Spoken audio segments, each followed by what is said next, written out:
Your mind is the one thing you can always control, no matter what happens around you. Marcus Aurelius wrote those words 2,000 years ago, and they hold a surprising key to our modern search for emotional steadiness. We live in a world of constant change and pressure, where our feelings can seem to shift from one moment to the next. The ancient philosophy of Stoicism offers a thoughtful path forward, not by dulling our emotions, but by looking at where they truly begin.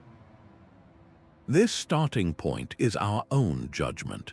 Stoic cognitive alignment is the central practice of consciously bringing your judgments into harmony with reality and the reasoned nature of the world. This video will show you how this specific mental alignment forms the real groundwork for authentic emotional balance. We will explore key ideas like how to work with your first impressions, the strength found in pausing before automatic agreement, and how to anchor your decisions in what is good and true. By the end, you will understand the inner workings of your own mind well enough to cultivate a lasting and resilient sense of calm. How do you usually explain the moments when your emotions feel completely out of your control? The first step to emotional consistency is understanding that events themselves do not disturb us, but our views of them do. This core Stoic idea separates everything we experience into two distinct parts. First, there is the initial impression, the bare fact of what our senses report. This is neutral data. The second part is our judgment, the opinion or story we instantly tell ourselves about that data. Your emotional reaction does not come from the impression itself, but from the judgment you choose to attach to it. The philosopher Epictetus put it clearly when he said, "People are disturbed not by things, but by the views which they take of them."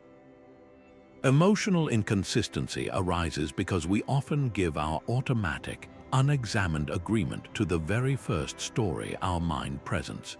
We confuse our initial interpretation with the truth of the situation itself. Consider receiving some thoughtful feedback at work. The neutral impression is simply the words you heard or read. The judgment, however, might instantly declare, "This means I have more to learn," or "My boss wants to help me improve." That judgment is what creates the feeling that follows, not the words alone. The words themselves held no particular charge until you gave your assent to a certain meaning about them. Think of a recent small inconvenience you experienced, perhaps being delayed in traffic or a sudden shift in your schedule. Can you recall the initial impression, the simple fact of the situation? Now, can you identify the automatic thought you attached to it, the story that likely sparked your reaction? This space between the event and your judgment is where your freedom resides. What if you could insert a deliberate pause between a triggering event and your emotional reaction? This is the very space where Stoic cognitive alignment is forged through a practice known as the discipline of assent. Assent is simply your inner agreement, your yes or no to the initial impressions that flood your mind. When an impression arises, like a flash of frustration or a wave of worry, it often presents itself as the absolute truth. The discipline of assent is the conscious choice to withhold your automatic agreement, to create a moment of examination before you accept the story your mind is telling. This is not about suppressing feelings or avoiding reality. It is an active, courageous practice of examining your own thoughts. The Stoic teacher Epictetus taught that our faculty of assent is completely within our power, and it is this power that is the true source of our inner freedom.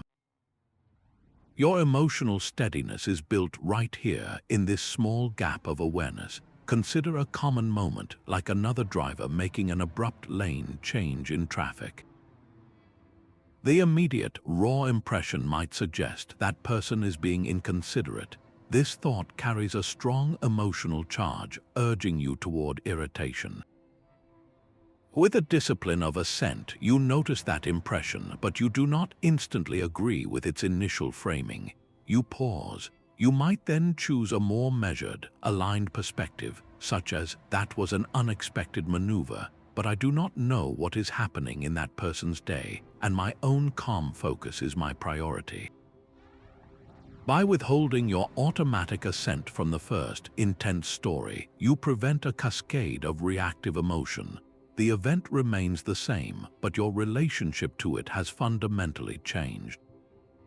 Your peace is no longer dependent on an unexamined thought. Can you identify one recurring situation in your own life where you tend to give your automatic, unquestioning assent? Perhaps it is a certain type of feedback, a particular tone of voice from a loved one, or a specific work deadline. What would it feel like to create just one breath of a pause in that moment, to simply observe the impression without immediately accepting it as final?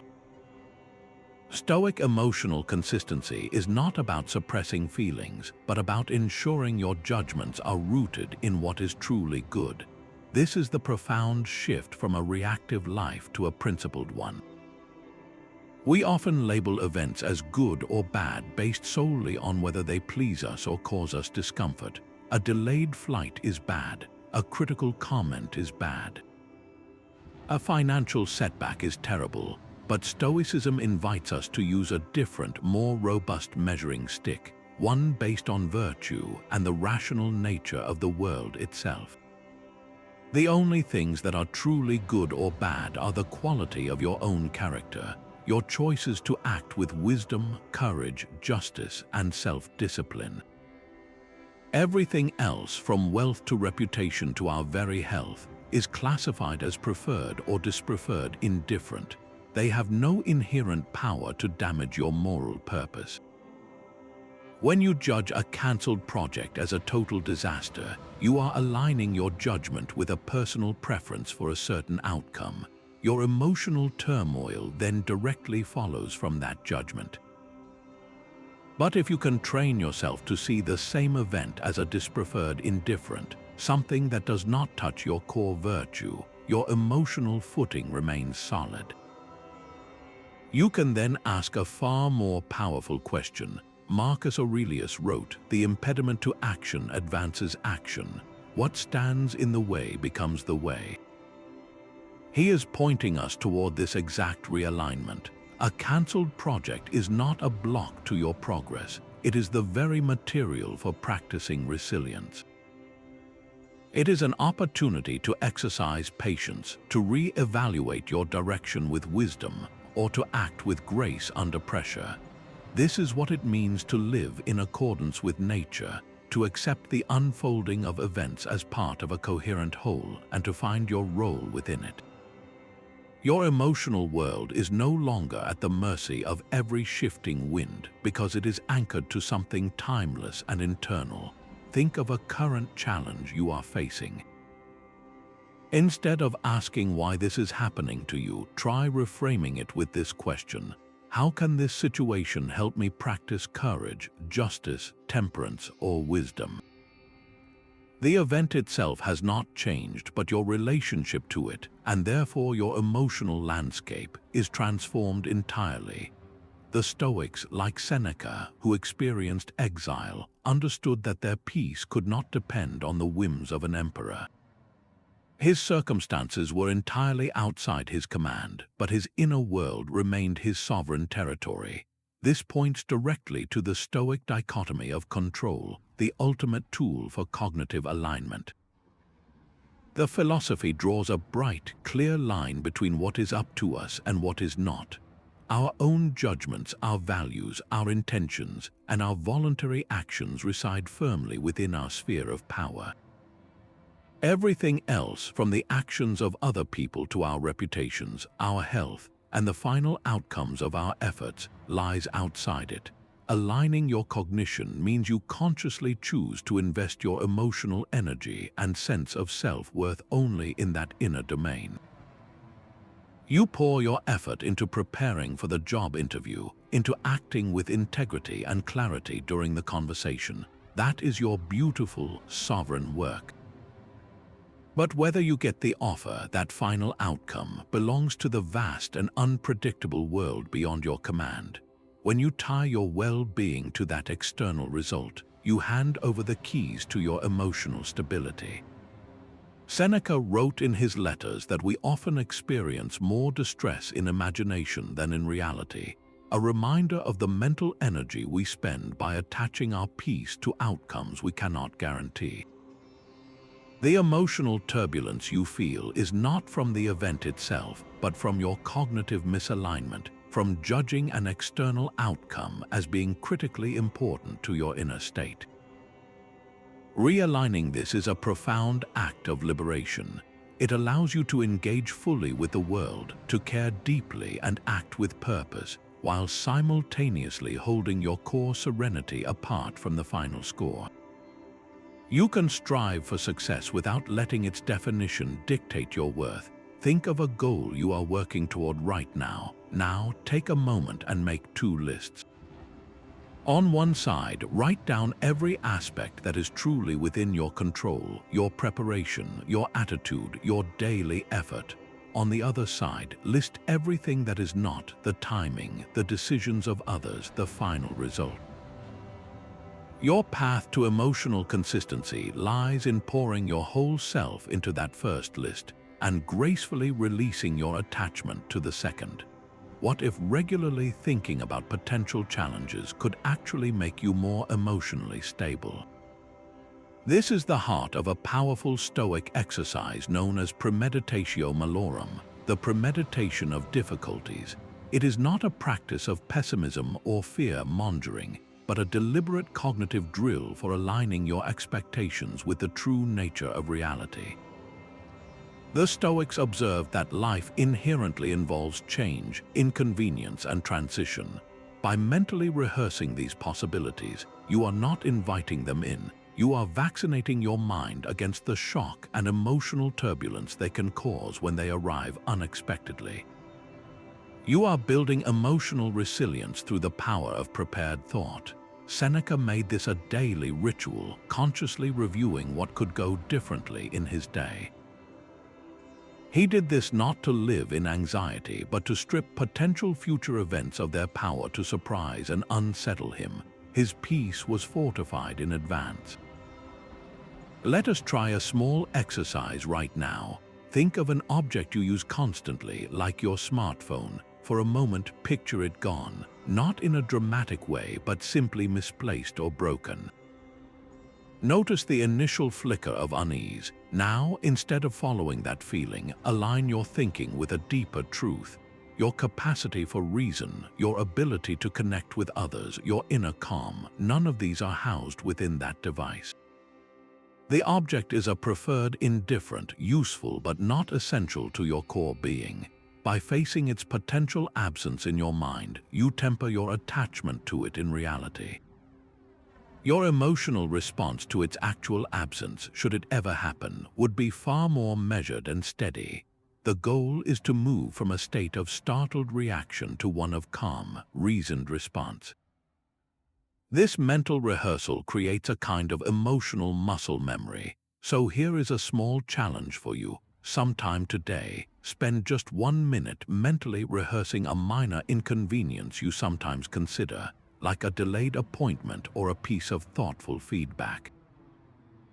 Do not dwell on the event itself, but focus entirely on the character you would want to embody in that moment.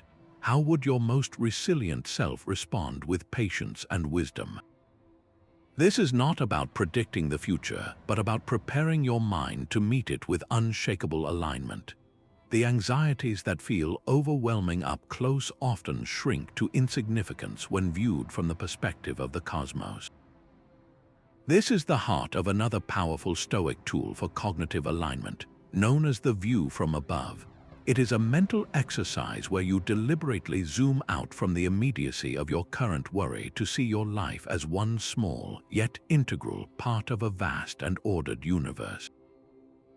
By shifting your vantage point, you reconfigure your judgment about what is truly significant, and the emotional charge around a problem naturally begins to dissolve. Marcus Aurelius frequently practiced this, writing in his meditations about the briefness of a single human life when measured against the countless generations that have come before and will follow after. He reminded himself that the entire earth is but a point in the cosmos, and our longest struggles are mere instants within eternity. This is not meant to diminish our experiences, but to place them in a context so grand that our personal troubles lose their capacity to dominate our inner world. Imagine you are stressed about an upcoming work deadline. The pressure feels immense, filling your entire field of vision. Now take a cognitive step back. See the project not just on your desk, but within the span of your career. Then see your career within the span of your single human lifetime. Now pull back further and see that lifetime as one among billions, on a planet that is a tiny speck in a galaxy among uncountable others. The deadline has not changed, the work is still there to be done, but your judgment about its overwhelming importance has been realigned with a more truthful cosmic scale. The emotional urgency deflates, replaced by a quiet, steady focus. The next time you feel a wave of stress about any situation, try this simple exercise. Close your eyes for just a moment. First, picture your concern from a bird's eye view, seeing yourself in the room, the building, the town. Then, in your mind's eye, pull back further, seeing the continent, the planet hanging in the quiet of space. From that silent, expansive vantage point, simply observe your worry. Notice how its texture changes, how its power to unsettle you begins to soften.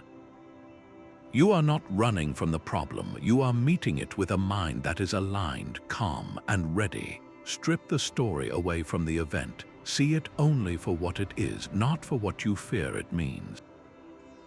The raw data of our lives is often simple.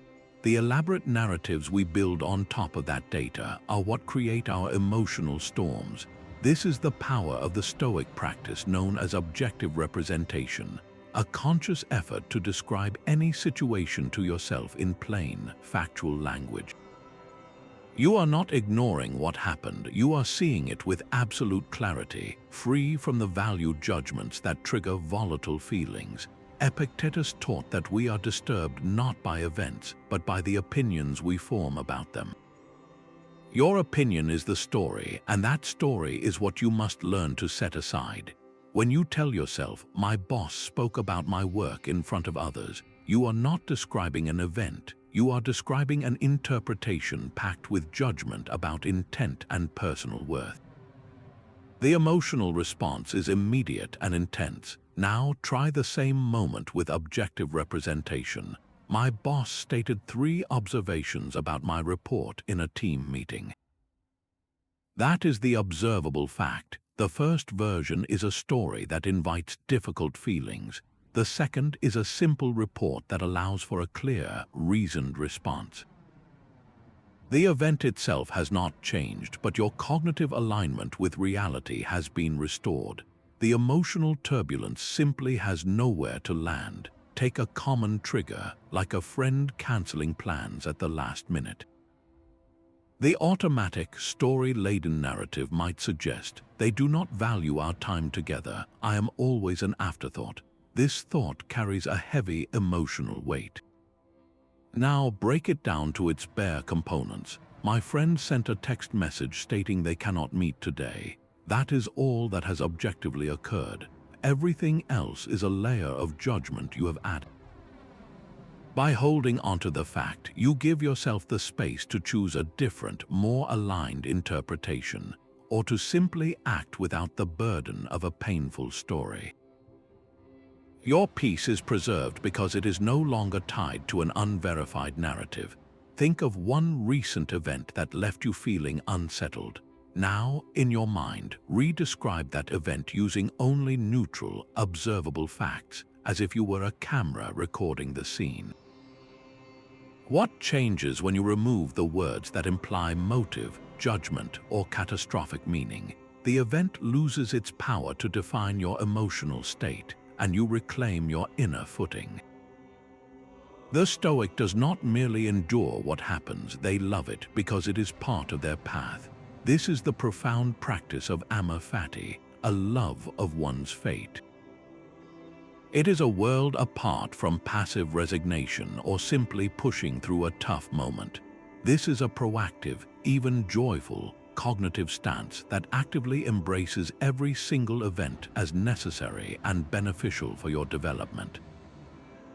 It is the ultimate form of cognitive alignment, where your judgment willingly consents to the entirety of reality, seeing obstacles not as interruptions to your life, but as the very material your life is meant to be built from.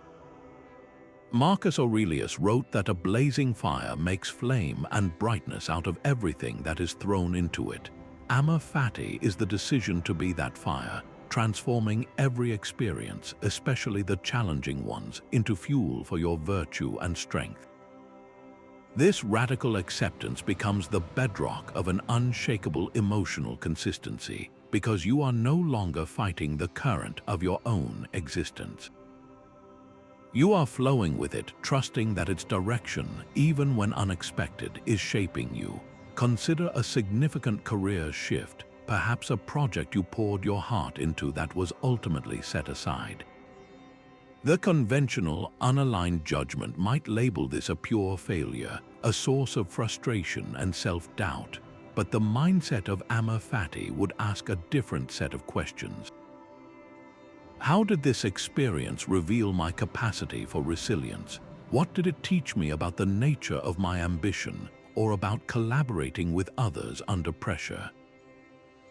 It seeks the hidden opportunity for a deeper wisdom or a more authentic strength that could not have been forged in success. The event itself remains the same, but your cognitive and emotional relationship to it is utterly transformed from one of resistance to one of grateful engagement. Think of a past difficulty in your own life, one that felt overwhelming at the time. Take a moment and write down just one way that challenge ultimately served your growth. Perhaps it led you to develop a new skill, redirected you to a more fulfilling path, or simply taught you how strong you truly are. By consciously identifying the benefit, you are not denying the hardship, you are practicing amor fati. You are aligning your mind with the timeless truth that our greatest trials often contain the seeds of our most important transformations. How often does your emotional state depend on whether your plans work out exactly as you intended? We build intricate blueprints for our days, our careers, and our relationships, and when reality inevitably shifts away from that design, our inner world can feel unsettled. The Stoics offered a simple but profound mental tool to protect our peace in the face of life's constant movement, a practice known as the reserve clause. This is the habit of mentally adding a quiet phrase to every plan you make, words like fate permitting or if nothing prevents me. It is not a statement of doubt or pessimism, but a thoughtful alignment with the basic truth that our influence over outside events is always incomplete. You commit to your actions with full intention and purpose, while at the same time holding the outcome with an open hand. Seneca expressed this beautifully when he wrote that the wise person can never be disappointed, because they always add this gentle reservation to their plans. They do everything within their power to reach a goal, but they understand that the final result is not theirs to command. This mental note is your protection against the irritation of a changed schedule or the deep letdown of a project that did not unfold as hoped. It allows you to engage with life passionately without making your inner calm dependent on circumstance. Imagine you plan to go for a walk this afternoon. Your inner conversation, aligned with the reserve clause, would sound something like this: I will go for a walk at 3 o'clock if nothing prevents me. You still prepare your shoes, you still intend to go, but you have already made peace with the chance of a sudden change in weather. When the rain arrives, your emotional response is not one of anger or frustration, because your expectation was already in harmony with reality's capacity to shift.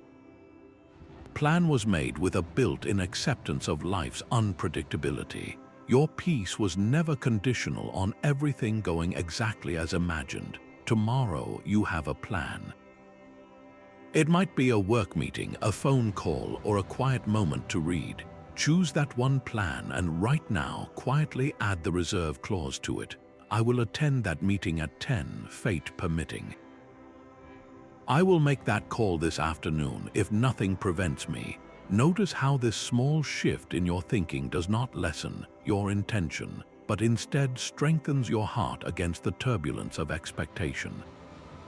You are not planning for failure, you are planning for serenity, no matter what the day brings.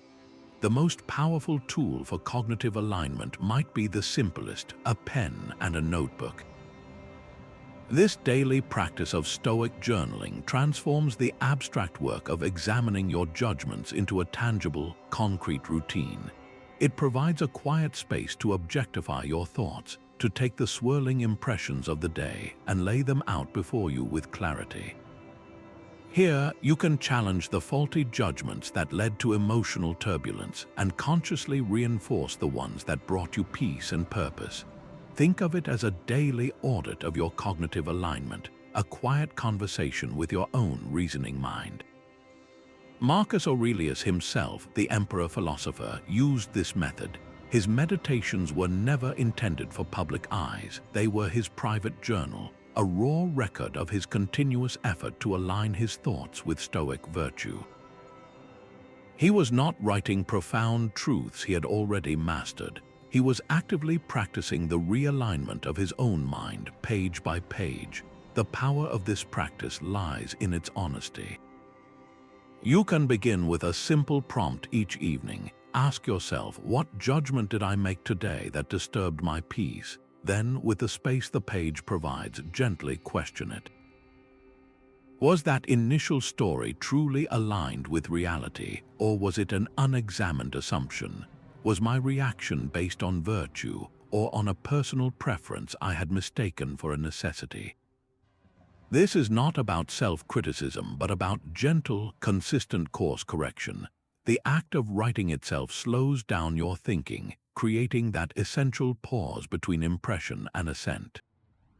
It helps you separate the raw event from the narrative you built around it, allowing you to see where your emotional response truly originated. Tonight, you can try this for yourself. Do not feel you need to write pages. Start with just one single sentence. Reflect on one judgment you successfully aligned today, or one where you noticed you could improve.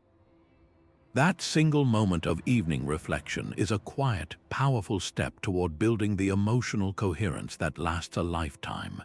The Stoics made a crucial distinction that is the key to enduring hardship. Pain is a sensation, while suffering is a story. Pain is the raw, physical or emotional experience that is an inevitable part of being alive. It is the ache in a muscle, the sting of a harsh word, the natural feeling that comes with a difficult moment. Suffering, however, is the elaborate narrative we construct on top of that experience. It is the voice of resistance that insists this should not be happening. The complaint that life is unfair, the mental replay of an event that amplifies the initial hurt into a prolonged state of distress. Stoic cognitive alignment directly addresses this second part. It teaches us to accept the presence of discomfort without automatically layering it with the additional and entirely optional weight of a painful story. Your judgment is the author of that narrative. When you judge a challenging event as an intolerable injustice, you are inviting that extra layer of difficulty. When you can see the same event as a natural part of a human life, you feel the sensation without being consumed by the story. Epictetus, who lived with a physical limitation, illustrated this beautifully. He said, "Lameness is an impediment to the leg, but not to the will." The physical reality was what it was, a challenge to his body, but his will, his capacity for virtue and reasoned choice, remained entirely free and unimpeded.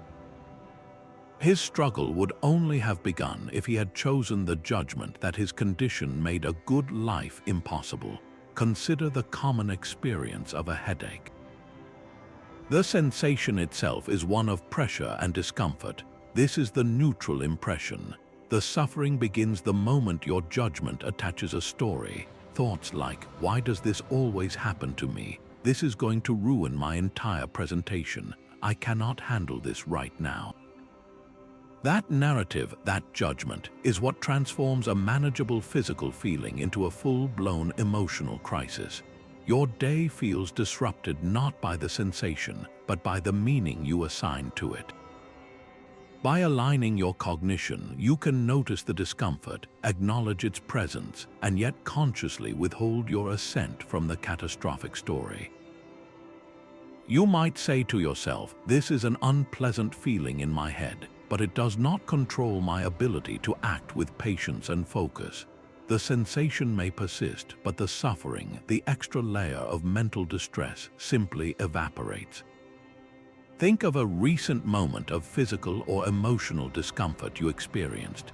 Now, can you separate the raw sensation itself from the story you told yourself about it?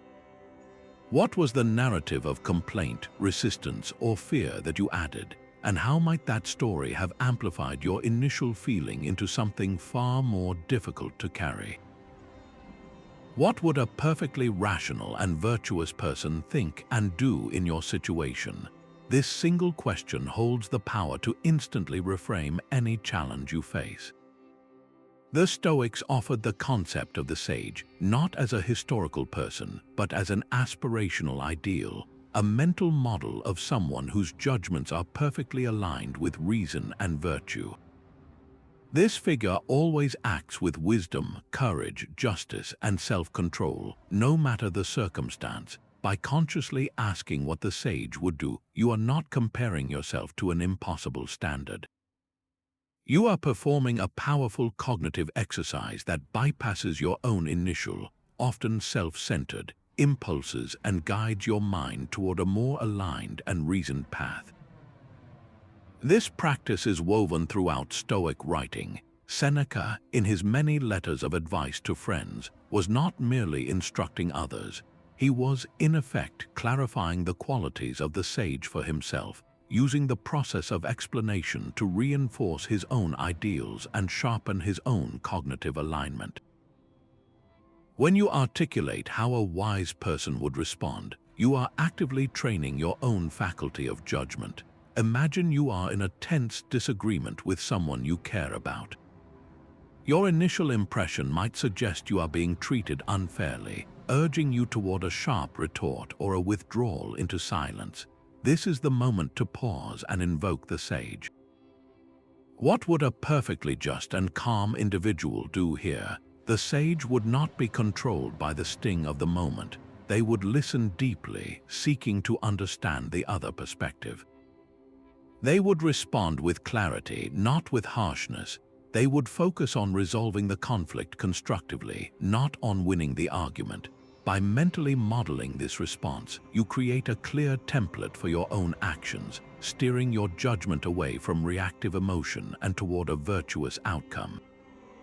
The conflict itself may not vanish, but your internal turmoil will soften, because your mind is now aligned with a higher principle than your immediate feeling. Think of one specific, challenging situation you are navigating right now. For the next 2 minutes, close your eyes and simply contemplate it from the sage's perspective.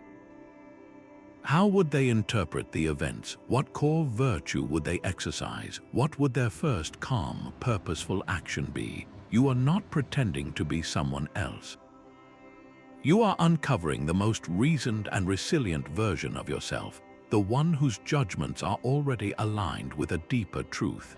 In the Stoic mindset, there is no such thing as misfortune, only a different kind of training. This perspective is the ultimate form of cognitive realignment, where your judgment learns to interpret every obstacle not as a barrier to your peace, but as the very substance required to build it. The philosophy insists that a good life is not one free from difficulty, but one where difficulty is met with unwavering virtue. What we commonly label as bad luck or a setback is, through this aligned lens, simply life presenting the next lesson in its curriculum for your character.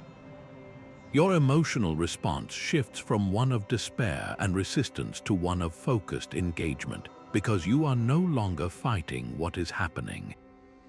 You are learning from it. Marcus Aurelius captured this with stunning clarity when he wrote, "The impediment to action advances action. What stands in the way becomes the way." He is not offering a poetic consolation. He is stating a practical truth. The very thing that seems to block your path is in fact the only path forward.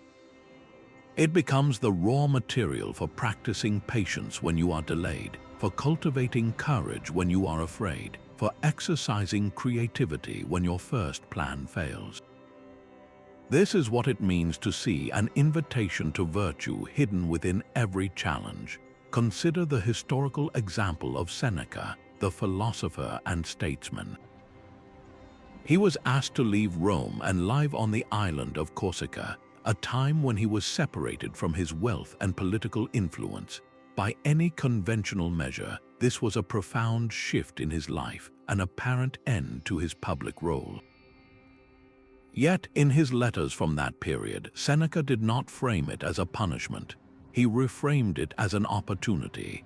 He saw it as a chance to deepen his philosophical practice, to write, and to prove to himself that his tranquility did not depend on his location or status. That time away became his most productive period of writing and reflection. The circumstance was the same, but his judgment, his cognitive alignment, transformed it from a difficult situation into a sabbatical for the soul.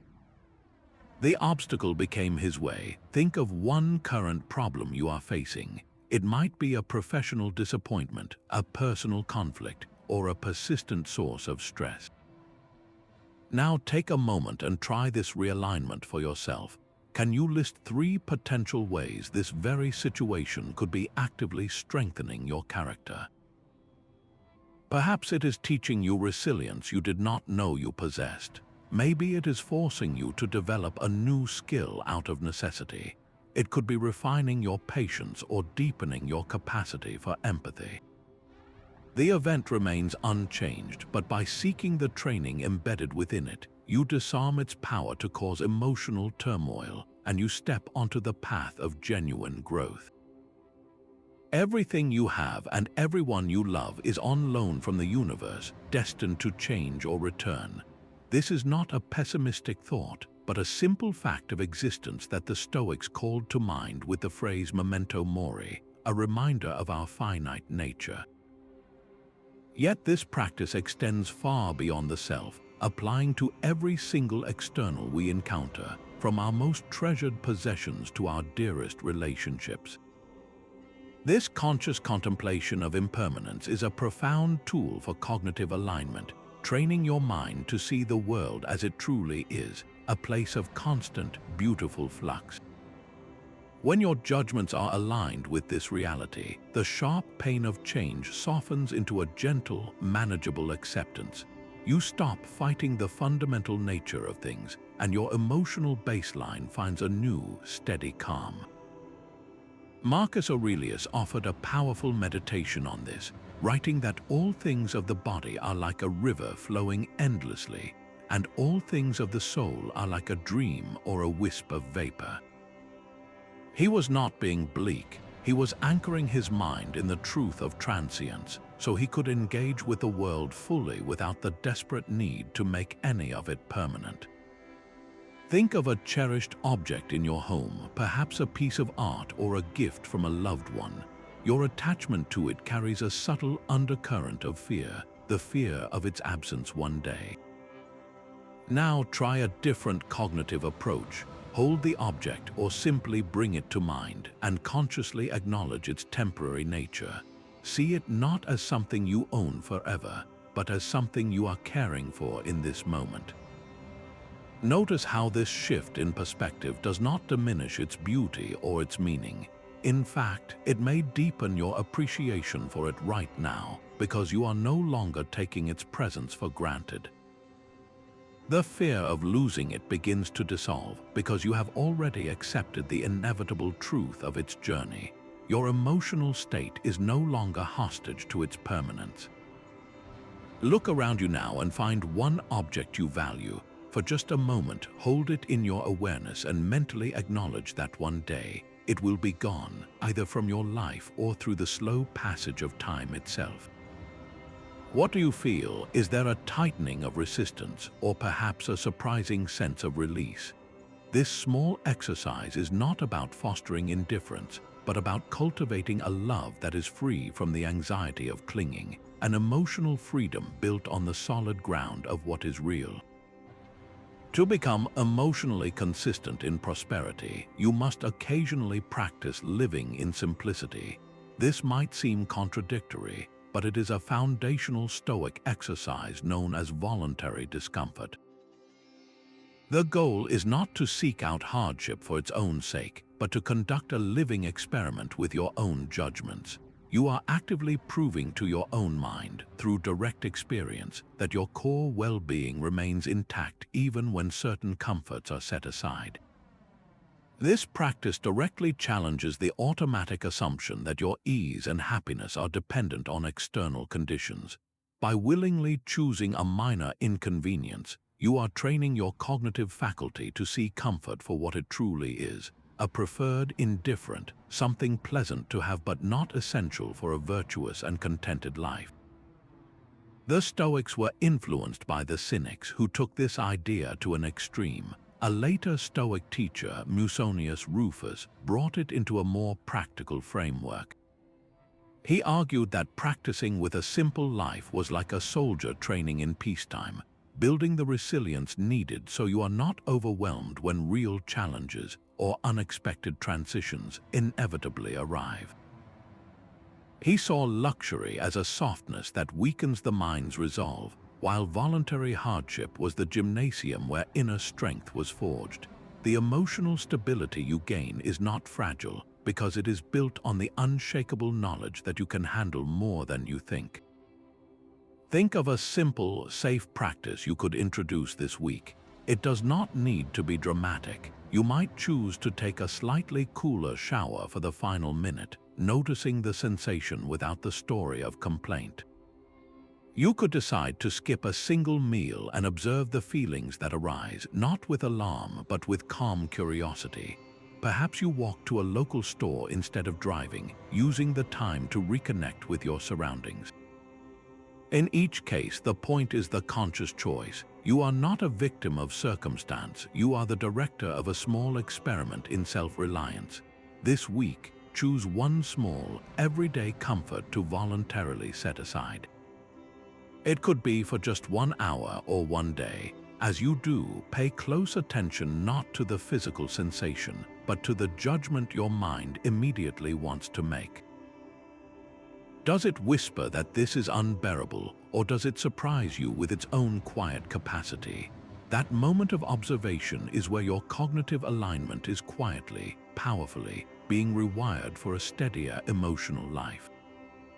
Marcus Aurelius spoke of an inner citadel. This is not a place to hide from the world, but a stronghold of correct judgment, a fortress built entirely from your own aligned thinking. He wrote that you can retreat into this citadel at any time, and nowhere can you find a more peaceful and untroubled refuge. This peace does not come from thick walls that block out life's noise, but from a mind so well trained that external chaos simply cannot command your emotional state. The citadel is constructed brick by brick through the daily practice of cognitive alignment. Every time you choose to see an insult as irrelevant to your true worth, you add a stone to the ramparts. Each moment you view a professional loss as a dispreferred indifferent that cannot touch your core virtue, you reinforce the gates. You are not building a prison for your spirit, but a sanctuary for your reasoned choice. Consider facing a wave of public criticism for a project you led. The unaligned mind might instantly crumble, absorbing every negative comment as a final verdict on its competence. The emotional turbulence would be overwhelming, but the individual who has cultivated their inner citadel does something profoundly different. They retreat to that quiet space within. From that fortified perspective, they can examine the criticism with calm clarity, asking, "Is there any truth here I can learn from?" They can separate useful feedback from mere noise, all without letting the external judgment dictate their internal sense of self-worth.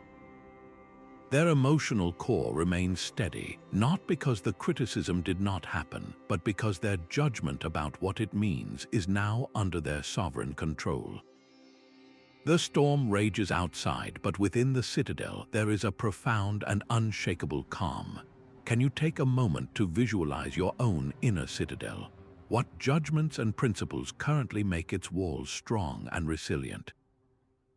And where might a few unexamined assumptions be creating a weakness, a place where the turmoil of the outside world still finds a way to disturb your peace? Emotional consistency in relationships requires a specific cognitive shift, seeing the mistakes of others not as personal attacks, but as simple errors in judgment. Your frustration with someone rarely comes from their actions alone.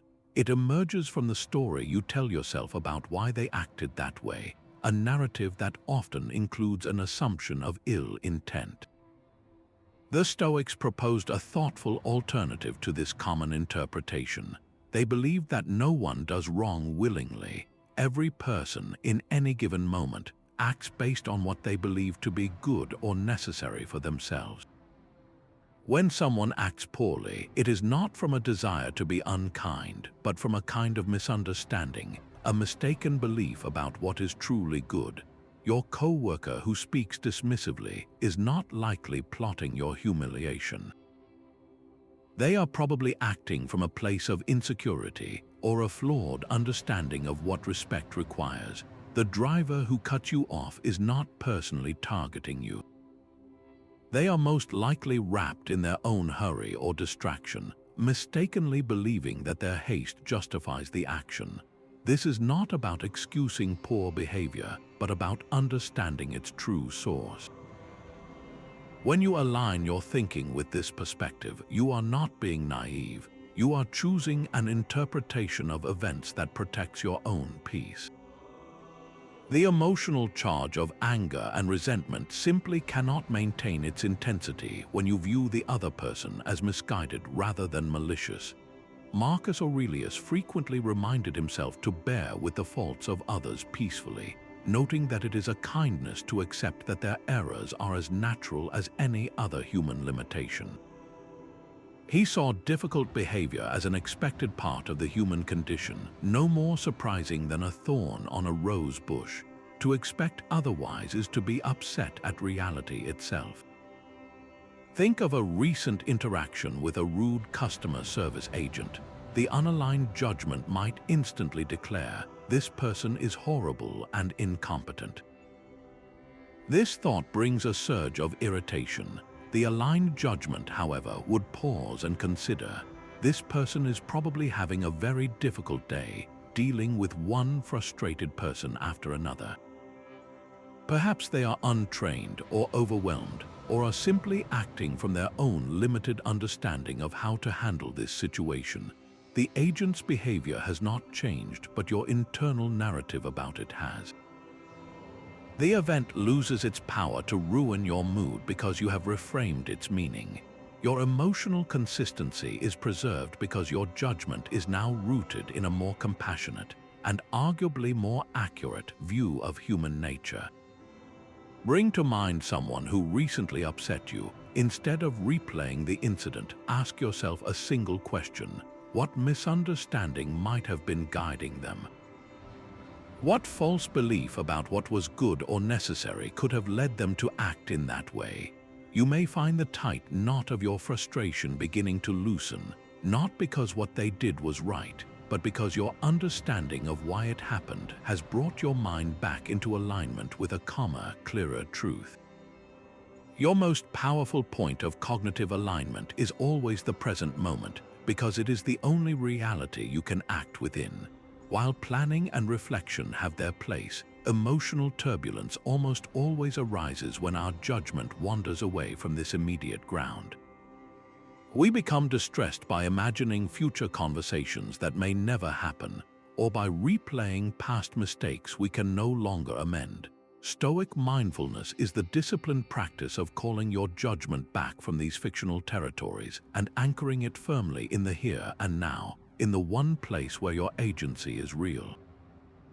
Seneca captured the heart of this challenge, writing that we are often troubled in imagination by a sense of lack that is not upon us, or weighed down by the memory of some former difficulty. We experience more unease in our thoughts about time than in time itself. The practice of present moment awareness is the direct antidote to this self-made distress. It is not about emptying your mind, but about filling it with what is actually true and actionable in this single, fleeting moment. Consider a common experience, sitting at your desk to complete a project while a wave of concern about its future reception washes over you. Your body is in the chair, but your mind is days ahead, imagining feedback or possible challenges. Your emotional state becomes one of apprehension, even though nothing difficult is happening to you right now. This is cognitive misalignment. The Stoic realignment is simple, almost mechanical. You gently guide your judgment back from that uncertain future and place it on the specific present action. You say to yourself, right now I am moving my fingers across the keyboard. Right now I am forming this one sentence. Right now I am breathing in and out. The future outcome has not vanished, but it is recognized for what it is, a thought that holds no power over your current task. Your emotional state settles because your judgment is now aligned with what is real and within your control, which is only ever this single action. To feel this shift for yourself, pause for just a moment. Without moving, list 3 sensory details you can perceive right now. Name one thing you can see with clarity, the texture of the surface in front of you. Identify one sound you can hear, the quiet hum of a device or the sound of your own breath. Notice one thing you can feel, the weight of your body in your chair or the temperature of the air on your skin. In doing this, you have not changed your external circumstances, but you have performed a quiet revolution within your own mind. You have called your judgment home to the present, where your power resides, and where emotional consistency is patiently waiting for you. If your emotional stability depends on the opinions of others, you have handed them the keys to your mind. This is the final frontier of cognitive alignment, learning to hold both praise and blame as what they truly are, preferred and dispreferred indifference. They are external events like the weather that may bring a temporary comfort or discomfort, but they hold no inherent power to define your worth or dictate your inner state. Your judgment is the only thing that can grant them that authority. A compliment feels pleasant and a criticism can sting, but the emotional turbulence we often experience is not from the words themselves. It comes from the story we tell ourselves about what those words mean for our identity. Alignment means receiving the feedback, whatever its nature, without letting it become the foundation upon which your self-esteem is built. The philosopher Epictetus offered a beautifully simple framework for this. He said that if anyone tells you that a certain person speaks ill of you, do not make excuses about what is said, but answer, "They must be ignorant of my other faults, else they would not have mentioned these alone." His point was not about arrogance, but about perspective. If the observation is accurate, it is an opportunity for growth, a useful piece of data. If it is inaccurate, it is a reflection of the other person's own views and has no bearing on your own virtue. The emotional charge is entirely determined by your cognitive assent to its meaning. Think of the last time you received a genuine compliment on your work. The pleasant feeling is natural, but notice the subtle shift if you begin to internalize that praise, thinking, "This proves I am talented and successful." You have now attached your core worth to an external event. The next time you receive neutral or critical feedback, the drop in your emotional state will be severe because your self-concept was built on that fragile, shifting sand. The aligned approach is to acknowledge the compliment with gratitude, see it as a pleasant moment, and then gently return your focus to your own internal standards of excellence. Your worth was not created by the praise, and it cannot be diminished by its absence. Can you recall a recent piece of criticism or a compliment that strongly affected your mood? Take a moment to examine the underlying judgment you formed. Did you grant that external opinion the weight of a final verdict on your character? What would change if you saw it instead as mere data, a single perspective to be considered alongside your own reasoned self-assessment? This is the quiet work of reclaiming your inner citadel, ensuring that the gates of your mind are guarded by your own virtue and not left open for every passing opinion to occupy. For the Stoic, there is no conflict between being rational and being good. They are one and the same. This is the unifying principle of the entire philosophy, the idea that cognitive alignment and moral virtue are not just connected, they are ultimately identical. To live in accordance with reason is to be a good person, and to be a good person is to think and act rationally. The four cardinal virtues are not separate qualities you collect, but different expressions of a single, well-aligned mind. Wisdom is the virtue of seeing reality clearly and making correct judgments. Courage is the virtue of acting rightly when facing uncertainty, which is only possible with a thoughtful assessment of what truly matters. Justice is the virtue of giving each person and situation their due, a function of clear, unbiased reasoning. And temperance is the virtue of governing your impulses through rational self-command. Your emotional consistency is the natural, effortless byproduct of this unified state. When your judgments are aligned with what is true and good, your feelings no longer swing wildly between the highs of getting what you want and the lows of being denied, because your sense of good is no longer tied to those external outcomes. It is anchored within you in the quality of your own character. Consider the challenge of telling a difficult but necessary truth to someone you care about.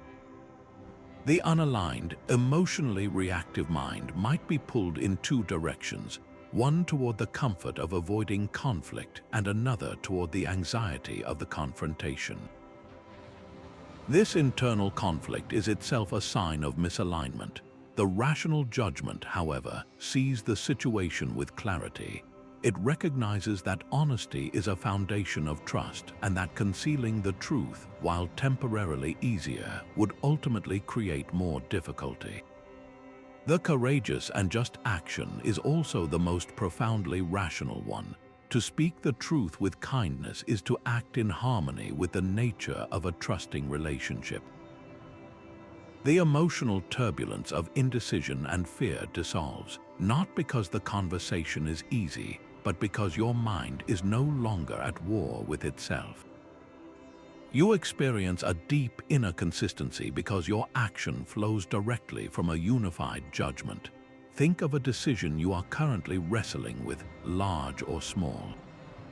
Instead of asking what you want to do or what would be easiest, try asking this single, unifying question: what is the most rational and the most virtuous course of action here? In that alignment, you will find not only the right path forward, but a quiet and steady calm to walk it. The first 5 minutes of your morning can determine the emotional tone of your entire day. This brief window holds the power to set a course of reactive turbulence or one of steady, aligned purpose. The Stoics understood this intimately, and they developed a simple yet profound practice of cognitive preparation, a mental rehearsal that goes far beyond a simple to-do list. Before engaging with the world, you first align your inner world with the principles of reason and virtue. This is not about scripting your day in detail, but about preemptively fortifying your judgments against the common irritations and unexpected shifts that life will inevitably present. You are building your inner foundation before the day's first challenge even arrives. Marcus Aurelius provided the ultimate example of this.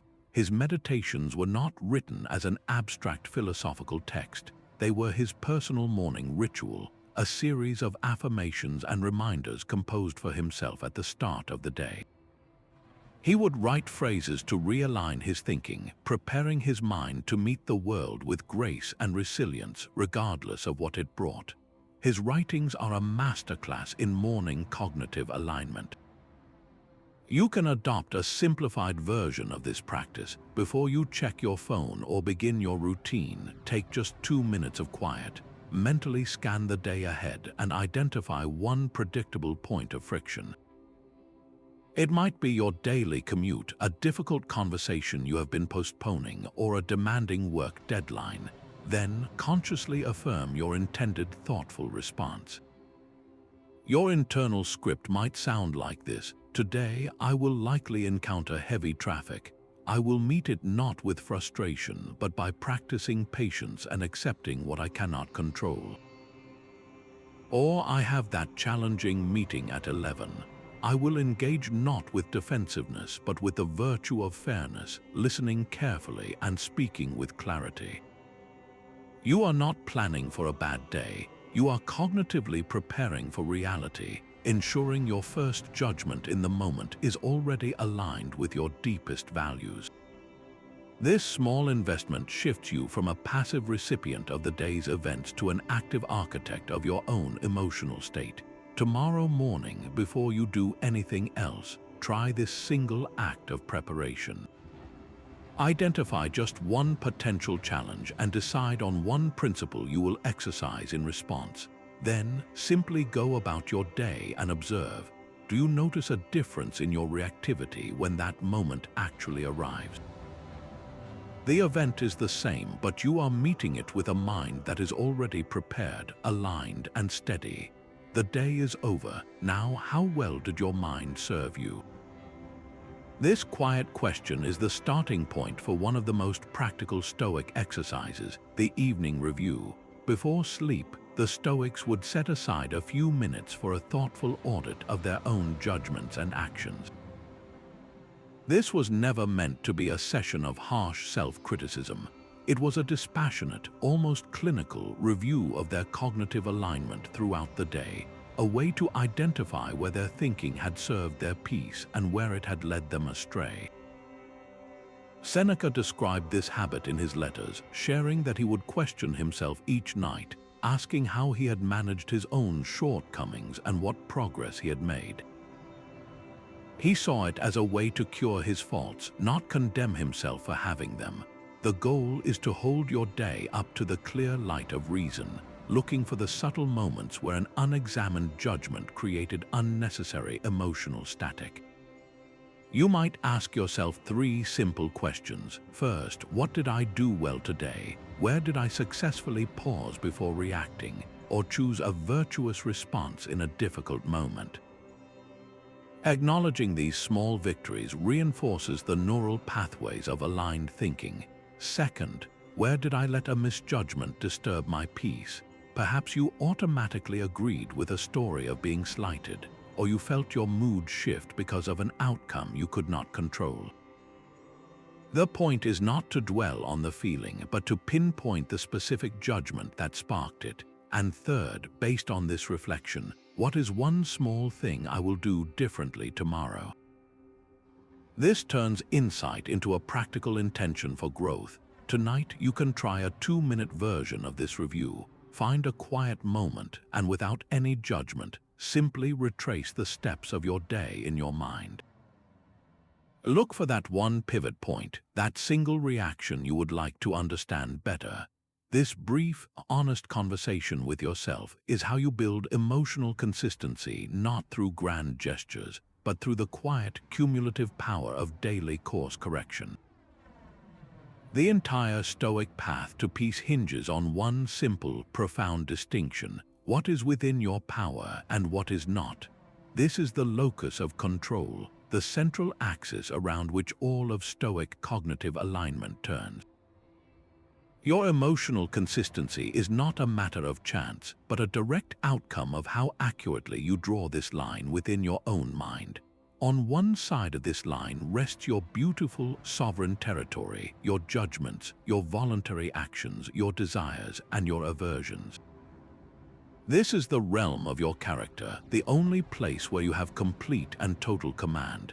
Everything else, from the body you inhabit and the possessions you care for, to your reputation and the actions of other people, lies firmly outside the walls. Emotional turbulence is almost always a signal that you have invested your cognitive energy in that outer realm, judging an external outcome as if its control were yours to hold.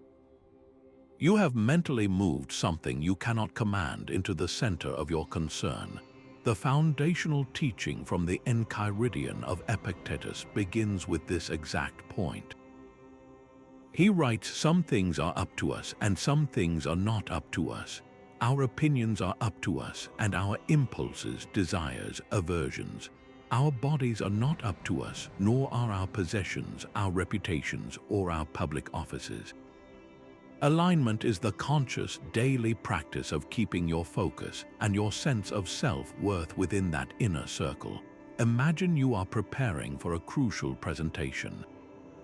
Your internal work, the part that is truly up to you, includes your research, your rehearsal, the clarity of your slides, and the intention you bring to be helpful and clear.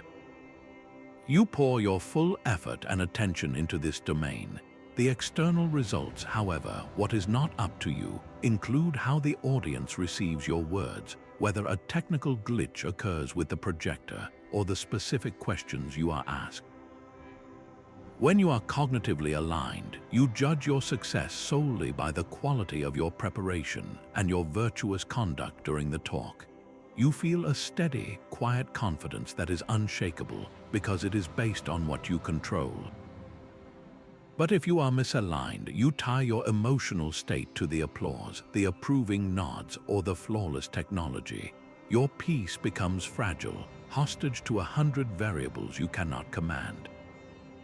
The frustration or anxiety you feel afterward is not from the event itself, but from having placed your inner stability in that outer realm. To feel this distinction in your own life, take a moment with a current concern. Draw a simple circle on a piece of paper. Inside the circle, list everything that is truly up to you regarding this situation: your attitude, your effort, your chosen response. Outside the circle, write down all the elements you cannot ultimately control: other people's decisions, the final outcome, the timing. Your path to emotional steadiness is found in pouring your heart into the inside of that circle and gracefully letting go of the rest. Your judgments are not isolated. A single misaligned thought can throw your entire emotional system out of balance. The Stoics viewed the virtues not as separate skills you master one by one, but as a single, unified state of a rationally aligned mind. They called this the doctrine of the unity of virtue. You cannot be fully courageous without wisdom to guide your actions, nor can you be truly just if you lack the self-control to act fairly when your own desires are at stake. Each virtue supports and reinforces the others, creating a seamless whole. Think of your character as a perfectly cut gemstone. Wisdom, courage, justice, and temperance are its brilliant facets. A significant scratch on any one of these surfaces does not just mar that single facet, it diminishes the light and integrity of the entire gem. Your emotional consistency depends on this holistic strength. A misalignment in one area inevitably creates instability that spills into all the others. Consider a judgment rooted in intemperance, an unchecked desire for more. You might find yourself working late, driven by a story that your worth depends on exceeding a specific financial goal. This single misaligned judgment can easily lead you to act in ways that are not aligned with fairness. Perhaps you take credit for a colleague's contribution to secure a bonus, or you withhold help to eliminate perceived competition. In that moment, the lack of self-control directly fuels an action that lacks integrity. The immediate consequence is not just the external act, but a deep inner conflict. Your mind knows this is not right, and the emotional turmoil of unease and self-reproach begins to churn. Your peace is disrupted not by one flaw, but by the cascading effect of your cognitive misalignment. The initial misjudgment about what is truly good created a ripple effect that disturbed your entire emotional equilibrium. This is why working on alignment in one domain, like managing your desires more thoughtfully, automatically strengthens your consistency everywhere. When you correct the judgment that you need more to be secure, you remove the fuel for potential actions that lack fairness. Your actions become more integrated, and your emotional state becomes far more steady and predictable. Can you identify one virtue that feels like a recurring challenge for you? Perhaps it is patience in traffic, or fairness when you feel threatened, or temperance with your time. Now, consider for a moment how a single, better aligned judgment in that specific area might prevent a cascade of emotional instability in other parts of your life. Strengthening that one facet quietly polishes the entire gem of your character. Of all the emotions, anger most clearly reveals a mind that has lost its cognitive alignment.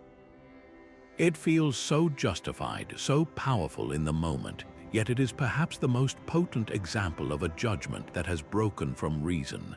The Stoics saw anger not as a natural reaction to being wronged, but as a temporary form of confusion, a fever in the soul. It arises from a specific and often faulty chain of judgments. First, you believe that someone has intentionally and unfairly acted against you. Then, you conclude that it is right for that person to face consequences for their actions. Your entire emotional and physical being is then mobilized by these two thoughts. Seneca dedicated an entire work to this single emotion, arguing powerfully that anger is never useful, never rational. He wrote that other feelings may have some excuse, but anger is a complete surrender of our highest faculty, our reason. The Stoic antidote is not to bottle up the feeling, but to launch an immediate and courageous investigation into the judgments that created it. You must challenge the story your mind is telling. Was this person truly acting with harmful intent, or were they simply acting from a place of not knowing, from their own incomplete understanding of what is good? Could it be that what they did was not a profound wrong against your character, but merely a dispreferred indifferent, something that has no real power to damage your inner strength unless you grant it that power? Consider a common trigger like being repeatedly interrupted in a meeting. The raw impression is the sound of another voice overriding yours. The unaligned judgment instantly declares, "This person does not respect me. They are intentionally silencing me, and this is an unfairness that demands a response." Frustration surges, urging you toward a sharp retort or a simmering irritation. The aligned mind, however, creates that vital pause. It observes the interruption and then questions the initial story. Perhaps this person is simply overeager and lacks social awareness. Maybe they are anxious about their own point and are not thinking of me at all.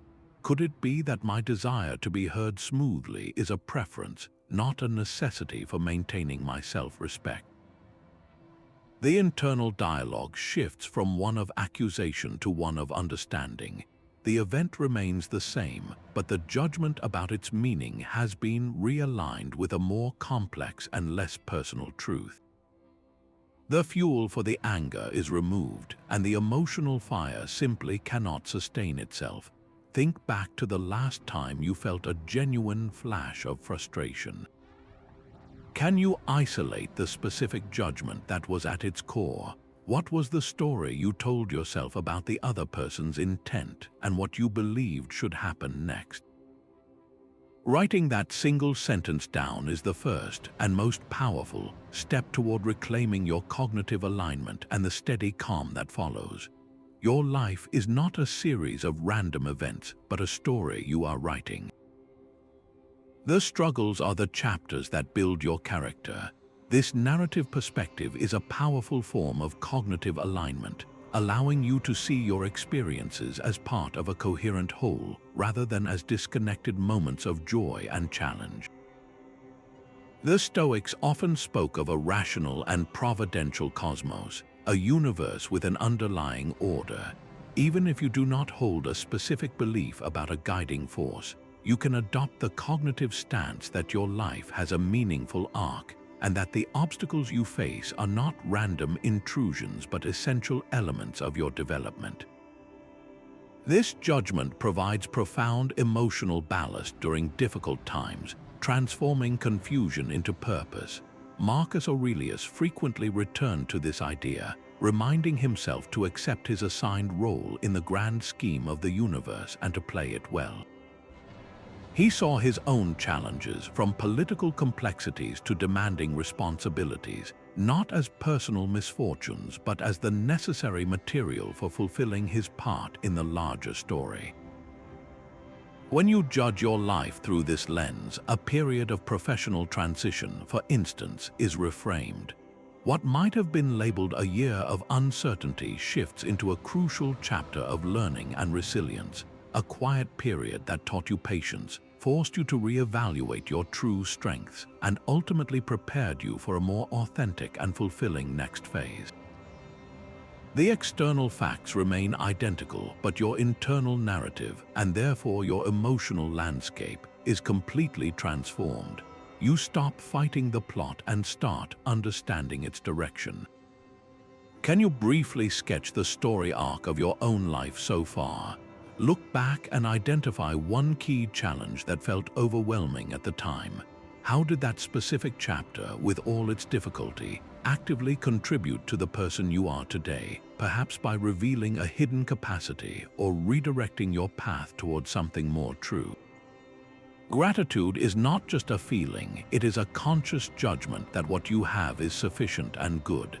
This is a powerful form of cognitive realignment, a deliberate choice to shift your focus from what is missing to the abundance that is already present.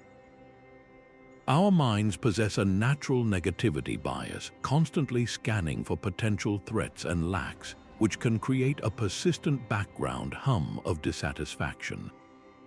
The Stoic practice of gratitude is the direct and disciplined counter to this tendency.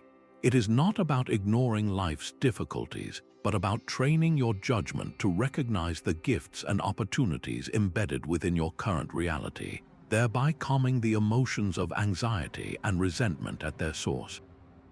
Marcus Aurelius exemplified this in his private writings, where he would carefully list the people and qualities he was grateful for. He expressed thanks for the gods, for his grandfather's character, his mother's piety, and his various teachers. He even extended his gratitude to the philosopher Rusticus for showing him that his character needed improvement, seeing the feedback itself as a generous gift.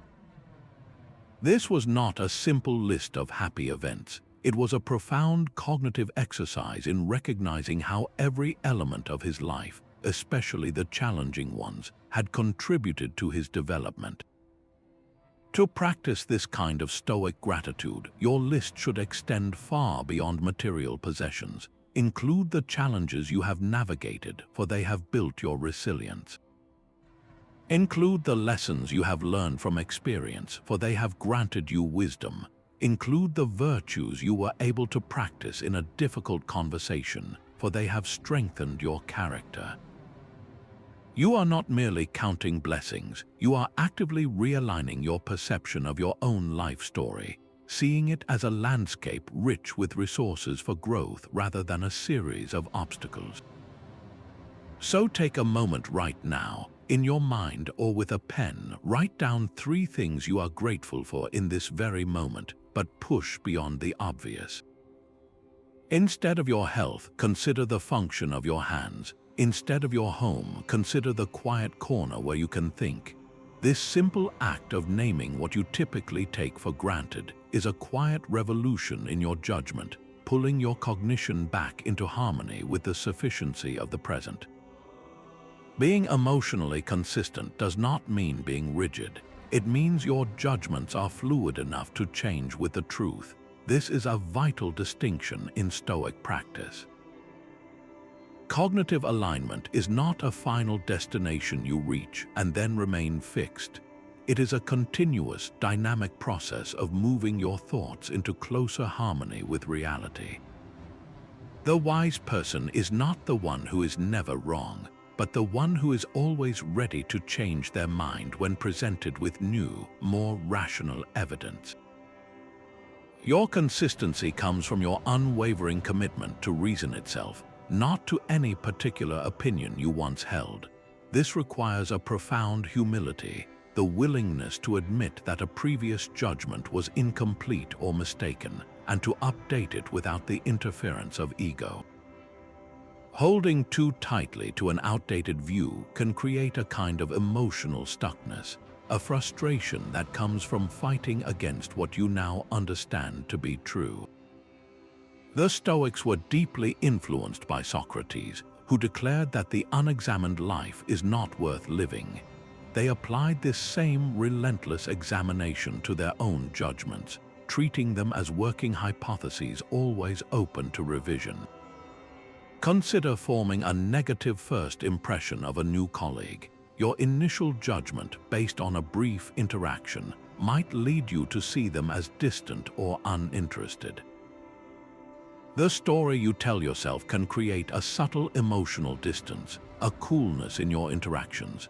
Then, a week later, you learn they were navigating a significant personal challenge during that first meeting, a fact that completely reframes their behavior. The emotionally rigid person might double down on their original assessment, finding reasons to justify their continued coolness. The cognitively aligned person, however, feels a sense of freedom in willingly updating their judgment. They can release the old story and approach the next interaction with fresh eyes and genuine warmth.